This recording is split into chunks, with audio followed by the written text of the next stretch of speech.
going on, everybody? We're taking a ride out to one of our sponsor shops, Robertson EDM, and we're going out here. We're going to do a little walkthrough, kind of show you what he does as far as Robertson EDM and the machine shop attached to that. And, you got anything to add? It's cold, it's rainy, and it's supposed to be spring, but it's not right now. So yeah, you gotta love it here in Ohio. You can't really tell, but it's raining, you know. 2 days ago it was 74 and sunny, and now it's 52 and raining, so gotta love that Ohio weather. We're getting close to closing in on the race season though, so it's really not too bad. Yep, every day gets closer, and every day the race car's farther, not as far along as I want it to be. So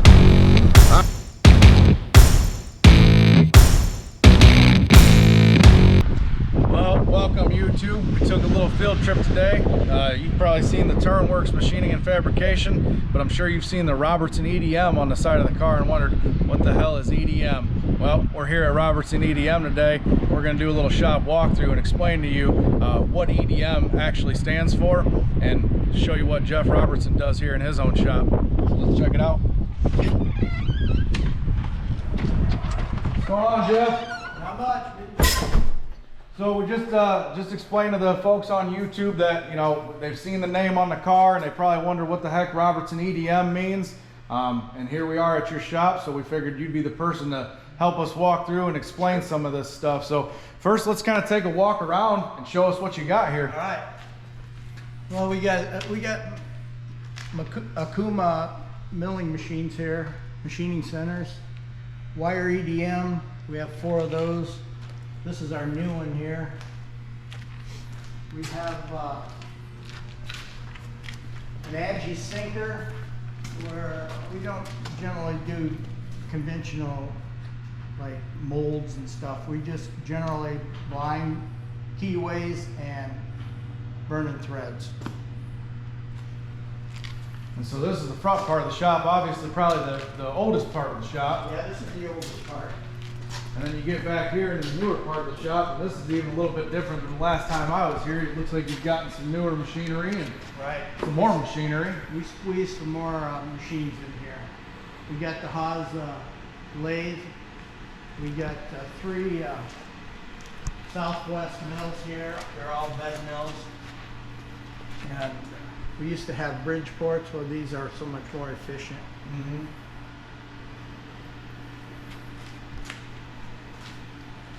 And now I think for the folks on YouTube, you know, people that don't really understand machining, you know, you look at some of these bed mills or Bridgeports, whatever you know them as, and they just look like glorified drill presses to a lot of people. Right. But these things are actually far more capable than any drill press that you'd ever see. They're all CNC. Yep. So you can do a lot of work with these things. And that's what's kind of nice about them, is you can do a lot of custom work with them too. Exactly. You know, it's not so controlled. You can let things hang off one end or hang off the other end and do some machining where you need it, which is kind of the advantage of those. And then you were talking about your newer lathe here, which you can do some pretty fancy stuff on this thing, from what I understand. Yeah, we just recently purchased some software that we can actually, let's see, do I have it? We can actually machine a square on there. People don't understand. And we can engrave on the end. Wow. And we can engrave on the contour too. Right. With that machine. Yeah, so I think a lot of people, you know, you see a lathe and you know, if you ever took a shop class or something like that, you know, you assume that you just make round stuff on lathes, but with some of the machining technology of today, you can actually do some milling features on a lathe where you can make something round and you can make it flat on one side or flat on 2 sides, or, you know, put a slot in it. You can do some of that stuff with the lathe machine nowadays. So, well, if you look at the turret, we're only using 2 turning tools, but we have 6 mills in there that actually turn. They can turn 5,000 RPM. Yeah, so that's, you know, for people that don't know, they call that live tooling now. Correct. So, you know, the tooling typically, like with your turning tools, and you'll see some of this at Turnworks too, but some of your turning tools, they're just fixed pieces. They come down and they contact your workpiece, and they, you know, they either cut a groove or cut whatever. Whereas the live tooling, you actually have motors within this head that spins the tooling. So that's how you get to do some of your milling. Right. So just some of the neat features of newer machines and newer technology that you can really be versatile with some of this stuff. And as we were talking a little bit earlier, the versatility is what allows you to get a good price point to the customer. Exactly. Because, you know, you can really set up on something, and you don't have to take it out of one machine and take it to another machine. You can do it all in one machine. And so that's the advantage of it. Exactly. Now they do have more production lathes that have what they call sub spindles, where they'll have another spindle over here that they can actually come in, grab the part, and machine the part that's chucked up in the lathe in the chuck there. Yeah, I've seen some of those. They're pretty wild. And then this one here actually has a bar feeder on it. So this is something that a lot of people don't see, like when you're running production stuff. So what a bar feeder does is almost what it sounds like, right? If you're running a bunch of round stuff, say a bunch of tiny parts, you want to start with a, you know, say a 6 foot long bar, and you're making a bunch of 3/4 inch long tiny pieces. This thing will actually index and feed in material as it needs to. So you don't have to have somebody babysitting the machine. You know, you can essentially get set up, get rolling, and then this machine it'll make its part, cut it off, feed a piece in, make its part, cut it off, and it'll keep going, you know, throughout a 4 or 5, 6 foot piece of bar. So when it kind of comes to production machining, you know, when you're running quantities of 100 or a couple thousand of something, that you don't want to stand there for every one of them parts that drop off, you know, that's where this comes into play. You can have an operator run this machine, and then while this thing's running, he can jump back and maybe run one of the mills or do something else in the shop, which again helps pass some of the savings on to the customer at the end of the day, really. A couple other machines you got some grinders here. Yeah. So grinders are, you know, grinders. surface grinders. You know, if you're getting real precision, you know, you need to get something within very tight tolerance. You'll actually grind it, and these things, that's what these machines do here. And then coming back here, some of your other machinery. Yeah, these Johnsons back here, they're not as nice as the Kumas, but we use these when we get our raw material in. We generally square, I don't think there's any, no, there's nothing in. We square everything up in these machines. This is kind of squaring, prepping. Mm-hmm. Then the one Akuma has through the spindle coolant that we drill with, and we can drill and tap and everything. And that's one really interesting aspect about being a small business, right? Is that, you know, some of the bigger corporate businesses, you know, you can afford to pay a service tech to come in and work on your stuff. You know, we're talking $200 an hour is not an uncommon rate for a service tech to come in. And that's what a lot of people don't understand about machining. Some of these machines are several $100,000 to purchase them new. And some of the parts on them, you know, you break a spindle, you're talking 30, 40, 50, 60 grand to fix that spindle or replace it, right? You also got to pay the tech to come in and do the work. So a lot of these smaller shops, and it's one thing I kind of appreciate about smaller business, is you see these guys getting into their own machine repair. And I mean, you can see this machine here is actually tore apart. They had an issue with it, and the intricacies of these machines will just blow your mind in and of themselves. You can see how many different lines and cables and sensors. And, you know, you open up a panel on one of these machines, and you just get, you know, some of us layman folks, you know, we just shut that panel back up and say, okay, we're going to probably have to call a tech. You know, that's a little over our heads, but it's cool to see that you guys, you know, kind of do your own machine work too, because it not only, I think it teaches you something, obviously, and then the people that work for you, if they can do the machine work and they understand it, they tend to take care of their machinery better, you know, because they know that, man, I can't run this machine that hard because of this or that. Well, they got load meters on these machines. You don't want to run them in the red, you know. Right. But tearing them down and fixing them, you understand why you don't want to run them in the red. Exactly. You know what I mean? So I think that's a big advantage. Plus, it just makes you more versatile, more understanding of what you're doing. It's just like that with anything, right? You do your own oil changes, you understand your car a little bit better. You work on your own machines, you understand machining a little bit better. So it's neat. So the real big question, and kind of the reason I really wanted to do this video, is the EDM. Okay. You know, that's a term that I've heard. I'm not super familiar with myself. And I would venture to say that most folks on YouTube watching this probably have no idea what that is. It's kind of a niche market in machining. Right. So why don't we take a walk up front and you can better explain some of that to us. So what? Electrical discharge machine, correct? Yes. So for everybody on YouTube, EDM, electrical discharge machining, right? You've seen these machines now and you see that they're you know, basically pieces of metal that touch pieces of metal and cut that metal off, right? So that's the difference with, we'll call it standard machining versus EDM machining. It's a completely different thing. These actually use wire to do the machining. And Jeff could probably much better explain that to us. Yeah, I can explain this machine here. Okay. This machine is a 10 thousandths wire.